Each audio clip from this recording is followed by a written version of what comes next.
안녕하세요.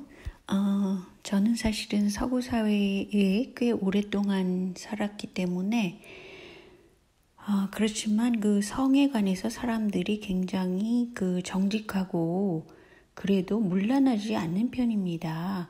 그것을 한국 사회에서 잘 이해 못 하시는 것 같은데 한국은 그 권위를 갖고 돈이 있다. 뭐 중국도 마찬가지라고 그러지만 또 일본도 마찬가지지만 그런 한가닥 하는 사람들이 여성을 생각해서 여성을 을로 보고 항상 성적인 추문을 갖게 된다거나 또는 세컨드라고 그러죠.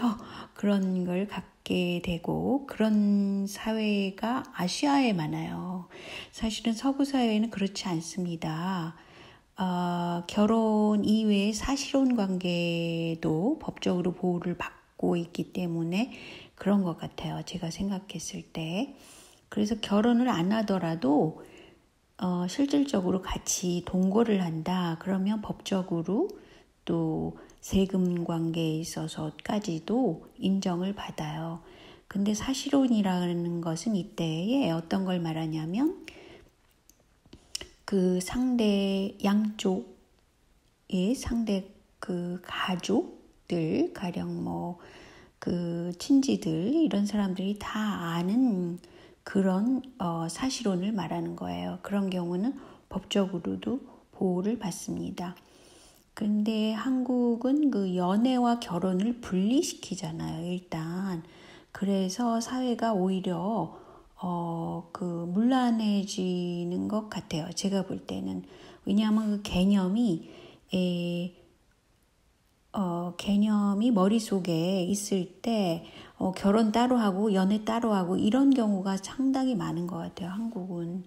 그런데 지금 박원순 시장의 문제는 상대 여성이 원치 않는 어떤 성적 추행을 했느냐 이게 문제거든요. 원치 않았나 원했는가 이게 문제인데 그렇다면 그 여성이 비서가 나는 이게 싫다라고 발언을 안 했을 때는 박 시장은 모르는 거 아니에요. 상대 여성이 좋아하는 건지 싫어하는 건지 이거 모르는 거기 때문에 어느 정도로 자기 방어를 했느냐 이게 굉장히 중요한 겁니다. 거기서 노라고 말했었는가 이게 상당히 중요한 부분이 되는 거예요. 그런데 지금 가세연이라고 그런 우파 스피커 제가 한번 올린 적 있지만 한나라당과 연관이 돼 있던 강용석 그리고 하버드대를 나온 강용석 변호사이기도 하죠. 이 사람은 사실은 성적으로 상당히 얽혀 있는 사람이더라고요.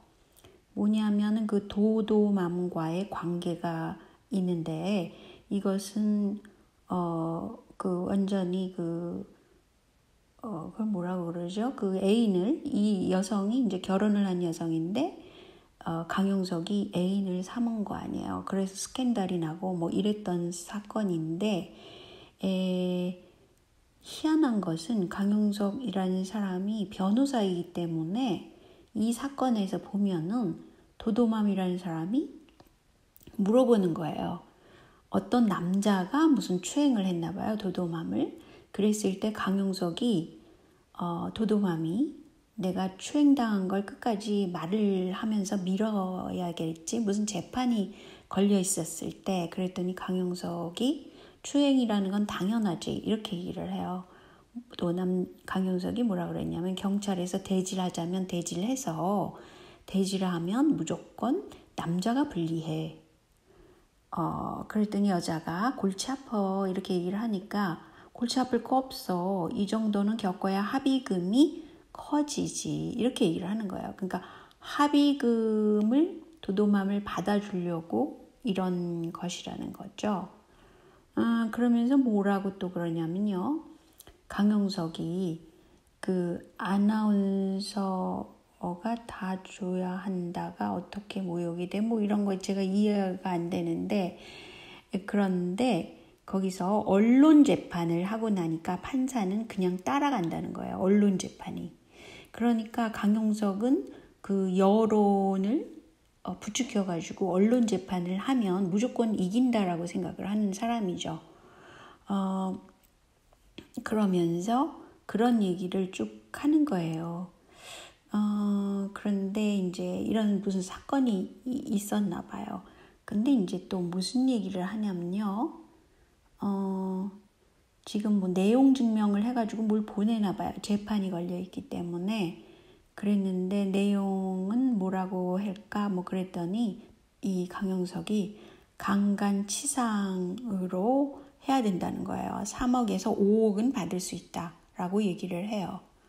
그랬더니 여자가 강간이라는 것이 진짜 돼? 이렇게 얘기를 하는 거예요. 사실은 강간이 아니었나 보죠.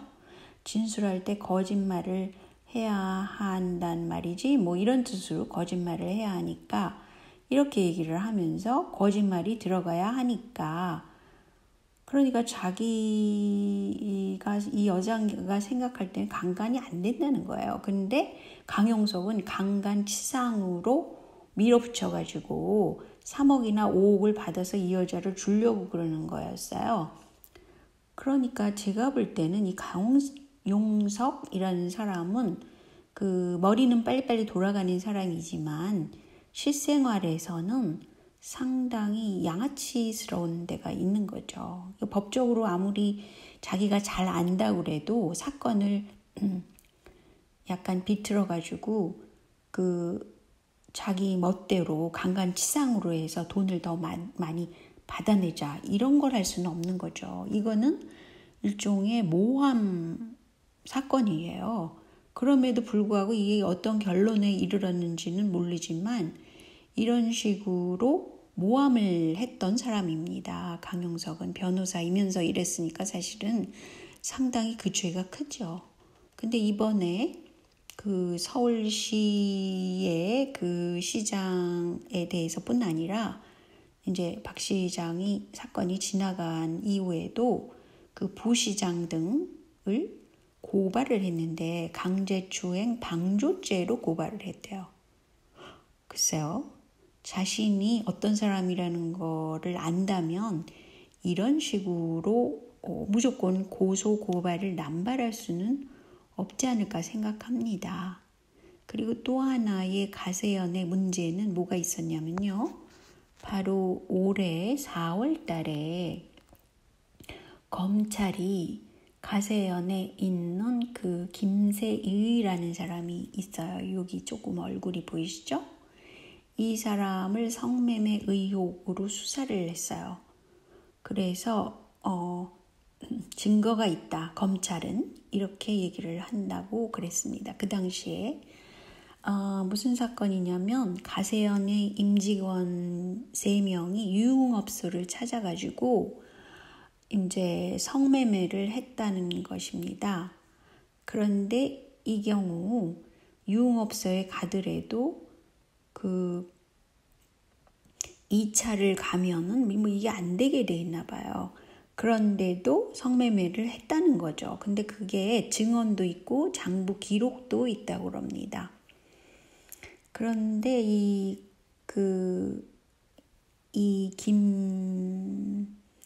김세희라는 사람은 MBC 기자 출신이라고 그래요. 전에는 MBC 기자였다고 그럽니다.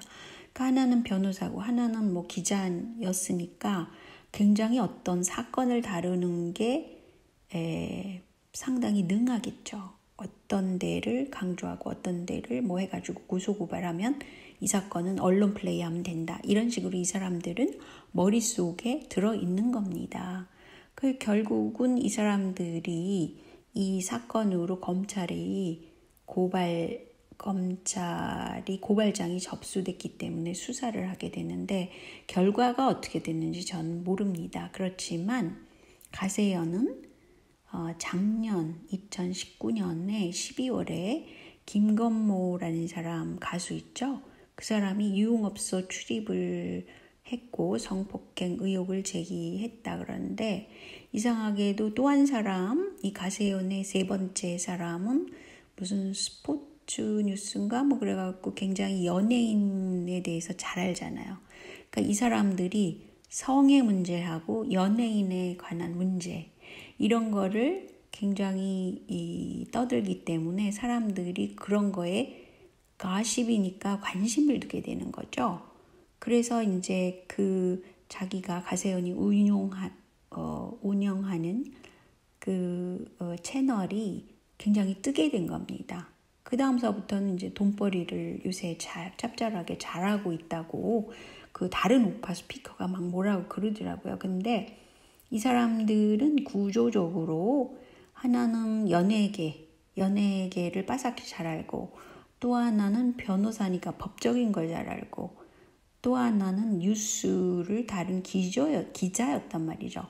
그래서 이 세 사람이 모두 그 상당히 그 언론 플레이를 잘할 수밖에 없고 그런 상태예요.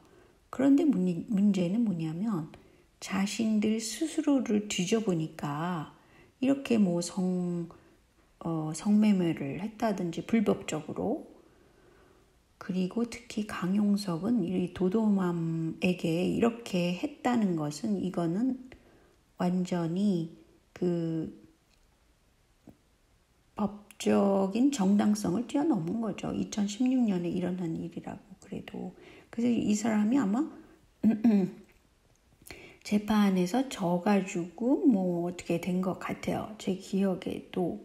그렇지만 이런 사건이 있었을 때 언론 재판을 해서 여론몰이를 한다는 걸 알고 있다는 거예요. 강용석은. 그리고 법적으로 뭐 어떻게 하면 이거는 딱 걸리게 돼 있어라는 걸 안다는 거죠.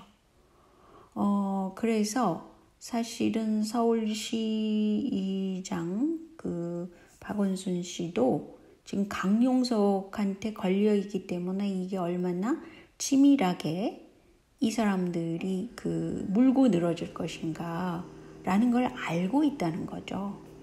그래서 뭐 일단 그런 상태로 지금 진행됐는데 제가 보자면 그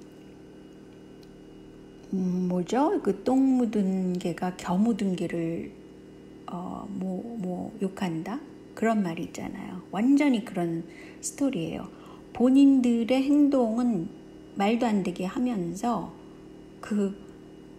그냥 그 성폭행이 아니라 그냥 일종의 그 성추행 비슷하게 지금 된 사건이더라고요. 박원순 씨의 경우는. 그런데 그걸 물고 늘어진 거죠. 이 사람들은 똥개 기질이 많은 거죠. 한마디로. 그런데 이제 그거는 그거고요. 한국에는 근데 요새 지나치게 그 연애를 해야 된다라고 중년 여자들이 느끼나 봐요. 이런 게 그 유튜버에도 굉장히 조회수가 높죠. 그래서 깜짝 놀랐는데 뭐 연애를 잘해야 된다라는 그게 머릿속에 있는 겁니다. 그러니까 사회 전체가 성적으로 굉장히 오픈돼 있어요. 한국은. 근데 이것이 그냥 어떤 그 절차적으로 보더라도 괜찮은 그런 단순한 연애가 아닐 수 있죠. 뭐 결혼을 한 상태에서 연애를 한다. 뭐 이걸 당연하게 얘기를 하나 보죠.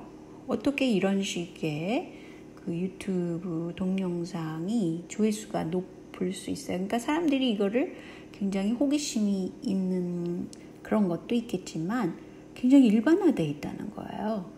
그러면 뭐 연애 따로 하고 결혼 따로 하고 이렇게 된다는 거죠. 그러니까 그 결혼 생활이 제대로 된 결혼 생활이 되겠습니까? 그거가 안 되죠. 차라리 뭐 이혼을 딱 하고 연애만 하고 산다든지 뭐 이러면 또 말할 수 없는 거겠죠. 그런데 한국은 그 이중적인 구조를 항상 하고 있는 것 같다는 거죠. 그래서 이런 사회 조류가 어떻게 보면 지금 연애 사건으로 정치인들도 엮이기 굉장히 쉬운 그런 구조를 하고 있는 것이 아닌가라고 생각이 들더라고요.